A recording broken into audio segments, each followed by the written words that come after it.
Okay, can you give me your name and what you do here at Merck? My name's Scott Shoemaker. I work for the Rototech franchise. I'm in the technical operations group. I lead overall technology group in the support of the franchise. Can you explain to me the process for becoming a mentor?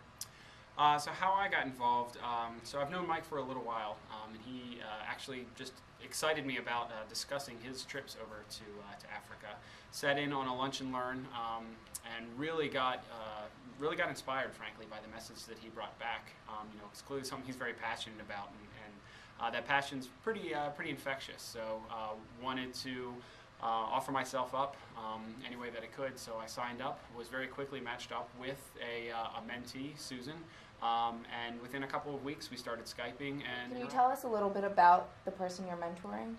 Sure. Her name's Susan Boone. She's actually has a really interesting job. She leads the Office for Strategic Development for CCBRT. It's the group that has a lot of different functions, but the most important current function, is to develop, articulate, and record the strategic vision for the entire organization over the next 5 years. So it's both really exciting and really daunting to have a relationship with her.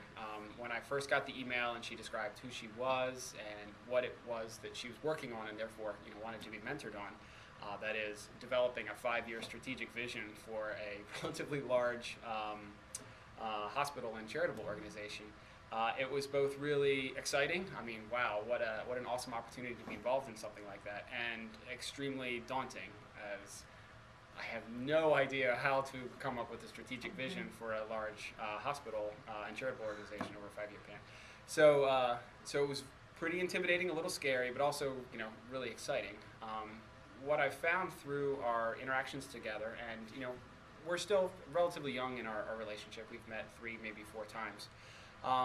Has been really interesting. So it's been a little bit of a roller coaster. I was really nervous at first. I mean, what do I, a chemical engineer, in Merck, have to offer this person in strategic development in Africa? I quickly found that there's really actually quite a bit to offer. So our first session, we sat down and I was able to actually answer a lot of her questions and give her a lot of advice on ways that she could attack some of her problems. So I came out of that first session thinking, wow, you know what, I really can make a difference. This is awesome. Lo and behold, we sit down maybe 1 to 2 weeks later, and I'm still feeling pretty good about myself, that I can really mentor this person. She had so taken to heart a lot of the things that we had talked about that she had already moved past all of those, and so it was right back to, oh no, how am I going to help this person again? So it's been a real opportunity to learn about myself and to be able to make a difference at the same time. And these are done via Skype, these sessions? Yeah, How's that work? we've had some offline, just email discussions, but primarily it's through Skype. It's worked fairly well. It's been tricky with the time differences, so it's we'll meet at 6 a.m. My time, and in the afternoon for her. There was a big snafu with the time change for that whole spring forward. So it's the logistics have been admittedly. So how do you think this program benefits you as an employee here?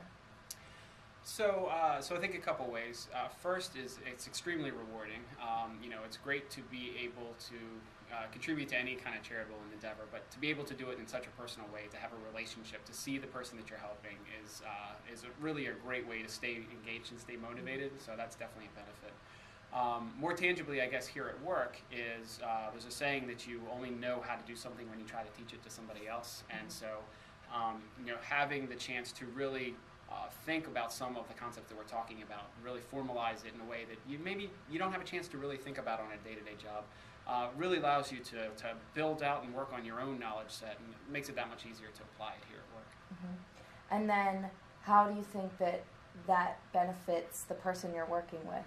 So hopefully, and we're still early in our relationship, hopefully it means a lot. I think I've already seen her absorb an incredible amount of things that we've talked about. Just from 1 week to the next, it's hard for me even to keep up with what she's learning. So it's very, very clear that there's a lot of talent there. It's very clear that they can absorb a lot of information. They just haven't really gotten the So opportunity. if you had a message or some guidance for people who are looking to possibly mentor, what would you say to those potential mentors?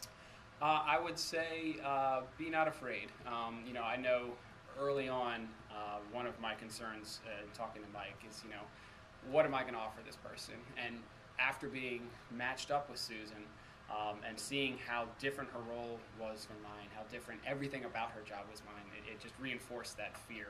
What am I possibly going to offer this person? But there are opportunities absolutely everywhere. They don't have the advantages of the things that we take for granted here in terms of our learning opportunities.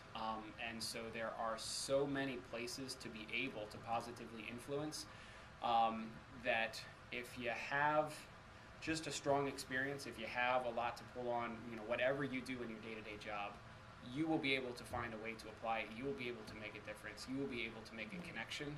So be not afraid. Take the challenge. Okay. Thank you. You're welcome.